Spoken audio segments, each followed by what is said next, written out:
4 is to describe the process of neural integration and the role of the axon hillock in this process. So the remainder of what we're going to speak about is basically neural integration. This is the idea that all of these different stimuli, these different types of synapses that arrive at the postsynaptic potential, they have the ability to be combined or to be summed, and then we determine whether or not this second neuron fires another action. Okay. This involves summation, frequency coding, divergence, and convergence. We'll talk about what these terms mean, but basically these are all factors that will determine whether that second neuron, that postsynaptic neuron, receives enough stimulus to fire another action potential. Okay. So an action potential is triggered only if the membrane threshold specifically at the axon hillock. Do you remember where the axon hillock is? Can anyone describe where the axon hillock of the neuron is?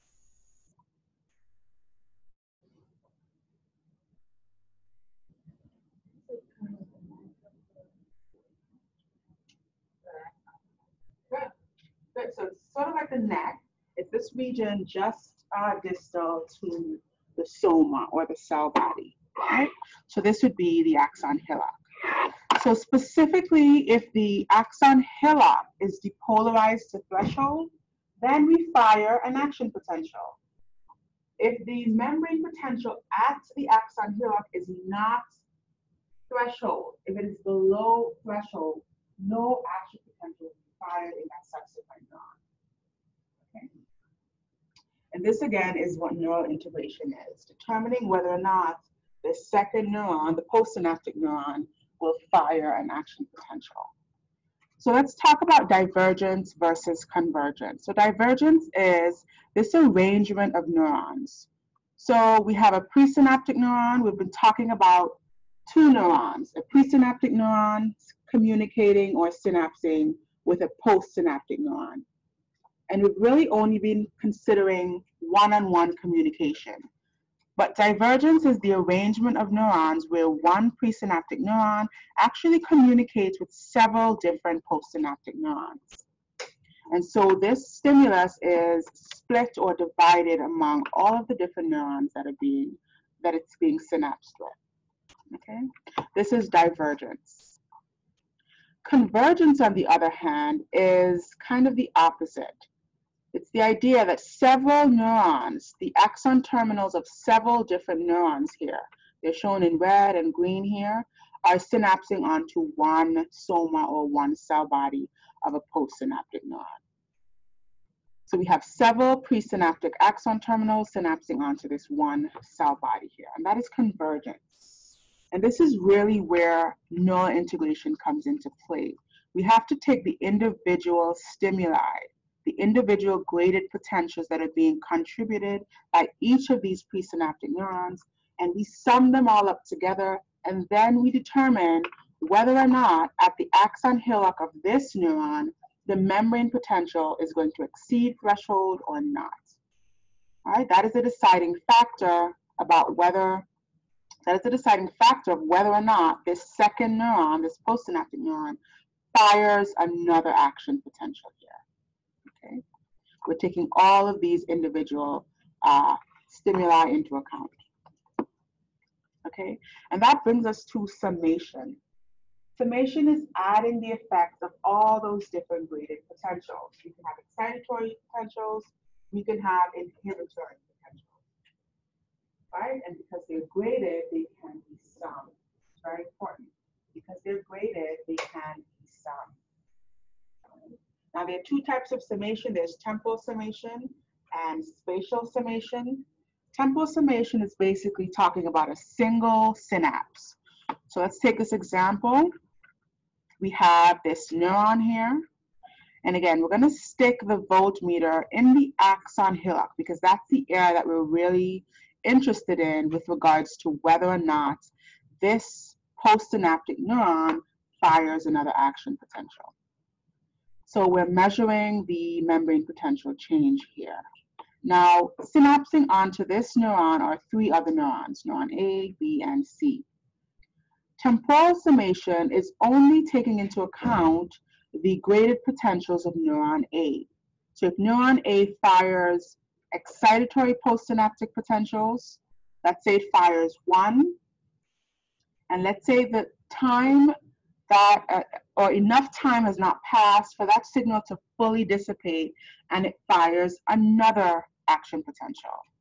Okay, so what we do is add those two graded potentials that were signaled by that neuron A. So temporal summation is only taking one synapse into account. We're only looking at synapse A, and if we have several different action potentials being fired by this one neuron, we can add them together if they're close enough in time. Let's take spatial summation. The second example down here, we are taking into account all of the synapses. So several synapses are being summed to determine whether or not we've gotten to threshold. So in this scenario, the graded potential of A, which was excitatory, the graded potential of neuron B, which was also excitatory, and then the inhibitory potential of neuron C, all of that was taken into account, and basically A plus B creates a large enough of a stimulus to where we get to threshold and we fire an action potential. All right, so temporal summation only takes one synapse into account of one presynaptic neuron, whereas spatial summation is combining all the effects of all the graded potentials that are synapsing onto that neuron. Okay. Any questions so far? Okay, let's talk about frequency coding. Frequency coding.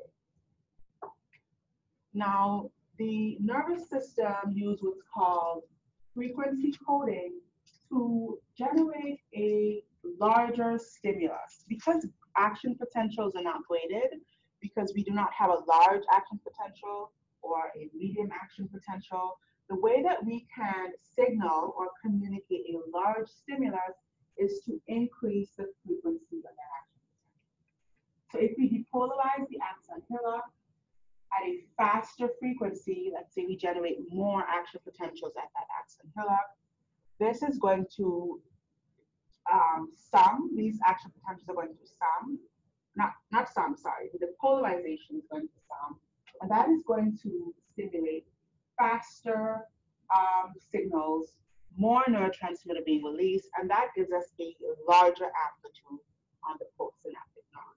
So I'll say that again. The summation affects how much we depolarize the cell, right? We stimulate an action potential, and then because they're being stimulated at an increased frequency, what we have is more neurotransmitter being released at the axon terminal. So more neurotransmitter translates to a greater graded potential on the postsynaptic neuron.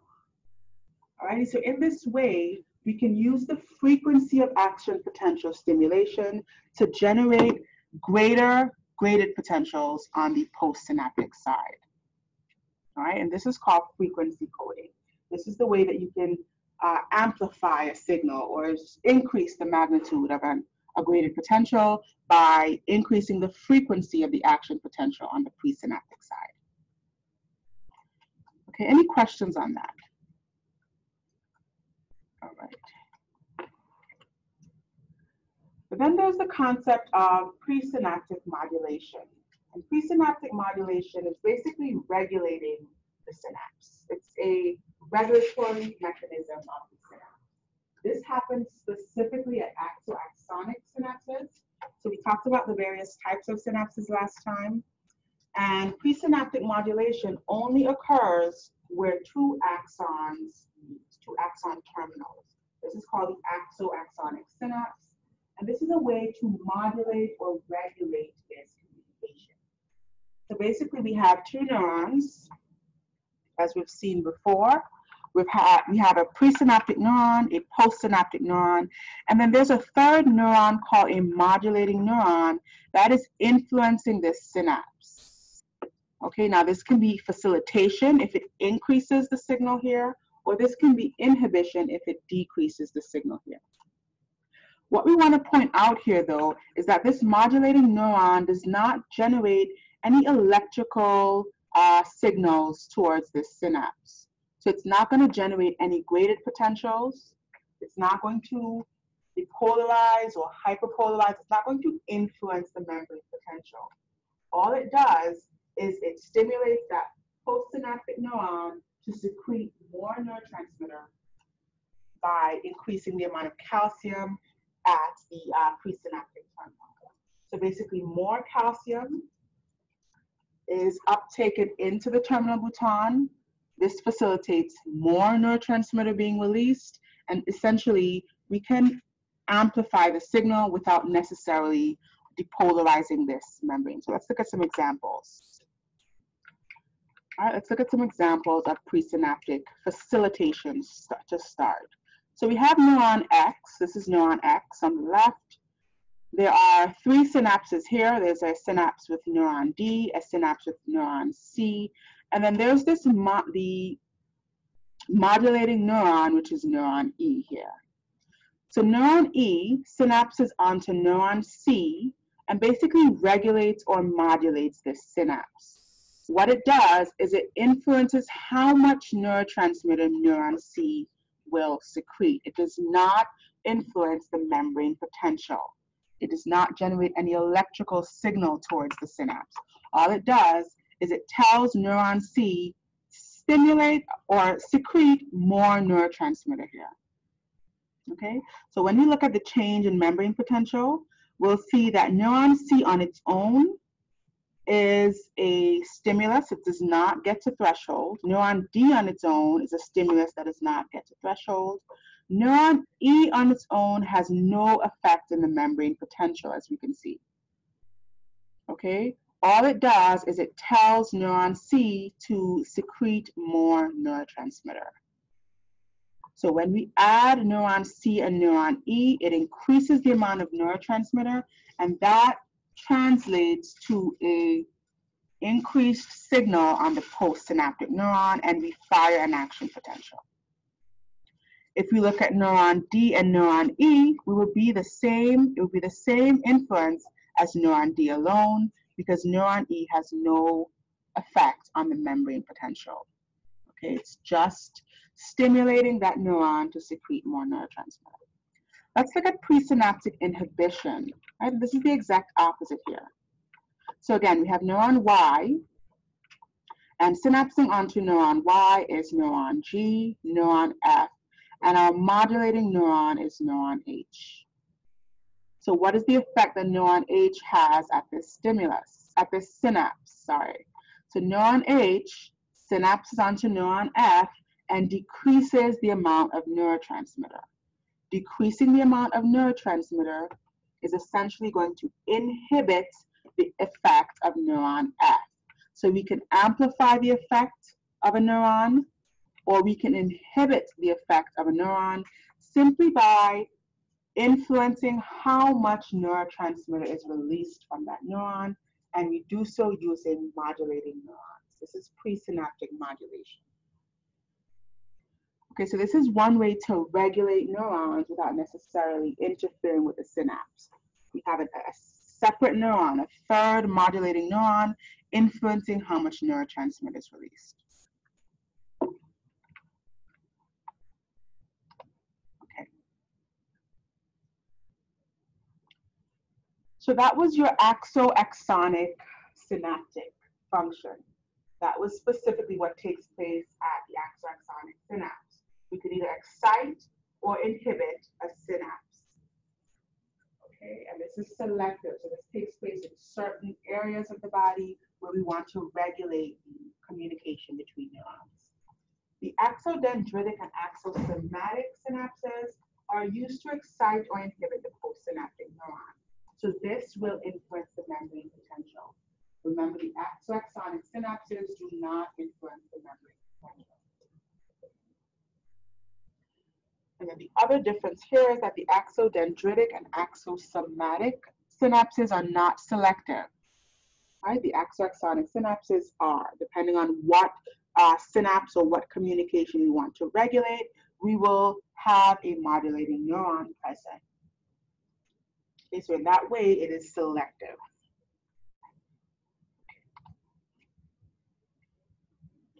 All right, any questions? Any questions as we wrap up?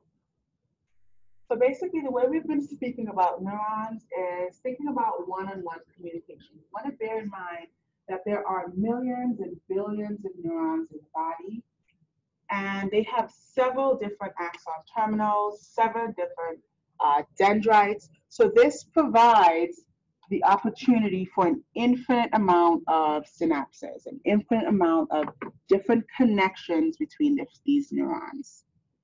And just to review what we've talked about, we spoke about the generation of an action potential specifically at the axon hillock here. We talked about the propagation of that action potential in a saltatory conduction down the length of this axon. We spoke about the release of neurotransmitter at the terminal bouton, at the axon terminal here. And then we spoke about what happens after that neurotransmitter crosses the synaptic cleft and binds to a receptor on the postsynaptic terminal, okay, or on the postsynaptic membrane.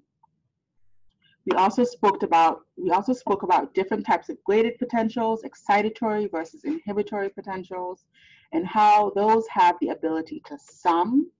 And the summing of these different graded potentials is what we call neural integration, determining the combined influence or the combined signal between different neurons that are synapsing on the soma or the cell body.